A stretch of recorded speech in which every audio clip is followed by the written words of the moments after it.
Bonjour à tous. Donc aujourd'hui, je vous rejoins pour parler de la conscience professionnelle. La conscience professionnelle, qu'est-ce que c'est? Comment faire pour l'appliquer?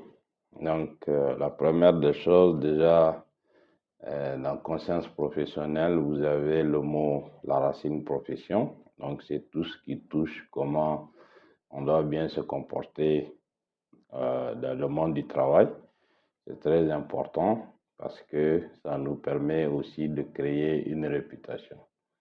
Alors, déjà, nous partons du fait qu'un salarié est tenu à des obligations contractuelles et dans la définition du contrat, on parle d'un engagement. Donc, le contrat de travail est un engagement par lequel une partie donc va mettre au profit de l'autre son activité professionnelle, donc moyennant rémunération, ce qui est dit dans les textes. Donc, à partir de cela, il faut d'abord d'emblée faire une première précision, c'est que il n'y a pas d'obligation en matière de travail. D'accord? La plupart des textes de loi interdisent d'ailleurs le travail forcé, donc qui est quand même puni dans beaucoup de législations. Alors, c'est très très important comment on peut faire pour tendre vers la conscience professionnelle. Déjà, la conscience professionnelle, c'est l'implication volontaire d'une personne à bien faire son travail. Donc, lorsqu'on parle d'implication volontaire, la première des choses, c'est que on doit être, euh, on doit éprouver du plaisir à faire son travail. Une fois qu'on sort de la maison, qu'on sait qu'on vient travailler, on doit éprouver donc du plaisir à venir faire son travail. La deuxième chose aussi, lorsqu'on fait le travail, c'est de faire un travail de qualité. Un travail de qualité, ça implique d'abord en matière de variables temporelles.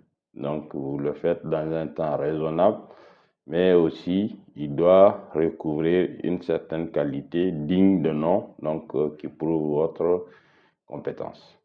Ensuite, toujours dans la conscience professionnelle, c'est toujours bien donc d'aider les autres, donc à travers le système de mentoring et aussi de on-the-job training, parce que la meilleure manière d'exister, la meilleure manière d'être reconnu dans le monde du travail, c'est lorsque vous partagez ce que vous connaissez avec les autres.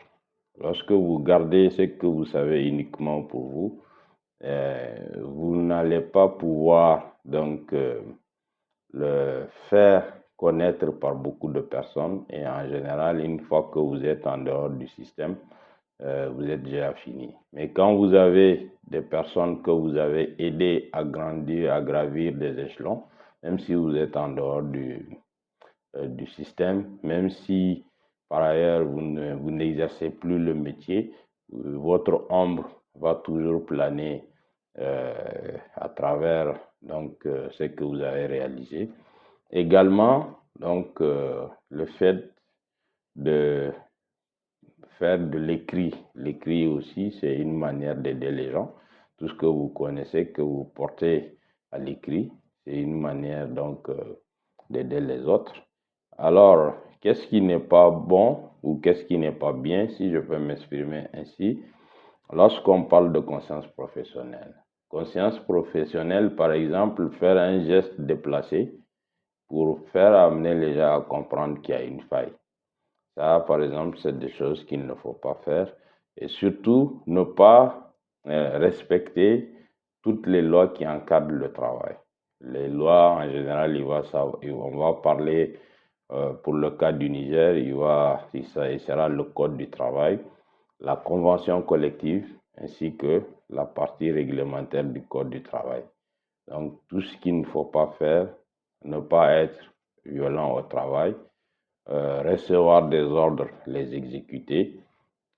Tout ceci contribue donc à faire de nous quelqu'un qui est conscient professionnellement. Alors, qu'est-ce qu'il ne faut pas faire? C'est qu'il ne faut pas faire d'abord être dans la formation des clans. Parce que lorsque nous sommes dans la formation des clans, ça nous empêche donc de propulser l'entreprise, ça nous empêche de travailler pour le bien-être donc de l'entreprise. Parce que la force de l'entreprise, c'est le collectif, c'est pas l'individuel. Ensuite, le jet de pot de banane. Ce n'est pas du tout intéressant d'être une personne qui passe son temps à attendre des pièges, à jeter des pots de banane, en espérant, par exemple, que certaines personnes tombent dans les pièges. Ce n'est pas intéressant. Même si vous réussissez par ailleurs une ou deux fois, à la longue, vous allez arriver à un moment où c'est vous-même qui allez être donc dans ces pièges-là. C'est très important. Donc, la conscience professionnelle, c'est tout ceci. La conscience professionnelle, véritablement, lorsqu'on parle de travail de qualité, j'insiste beaucoup aussi sur l'aspect communication, parce que c'est très important. Parce que vous êtes un professionnel, vous devez travailler votre communication professionnelle. Par exemple, lorsque vous rédigez un mail, ça doit être clair, concis, et ça ne doit pas, en fait, occuper trop de lignes. Parce que généralement, vous envoyez des mails à des gens qui sont très occupés, et le fait, par exemple, de leur faire des mails très longs, ça va réduire leur propension à vous lire. Ensuite, un autre aspect concernant la communication, là où j'insiste, la rédaction administrative. Connaître les différentes formes de rédaction administrative. Lorsque vous avez affaire à une personne de même grade, comment vous devez vous exprimer. Lorsque vous avez affaire à une personne dont le grade n'est pas aussi élevé, comment vous devez vous exprimer. Lorsque vous avez affaire à un supérieur aussi, comment vous devez vous exprimer. Parce que si vous faites par exemple une formulation dans une lettre de quelqu'un que vous dépassez en grade, alors que cette personne vous dépasse en grade, il va de soi que vous allez créer donc des difficultés et ça va être considéré comme une faute en quelque sorte. Donc c'est très important.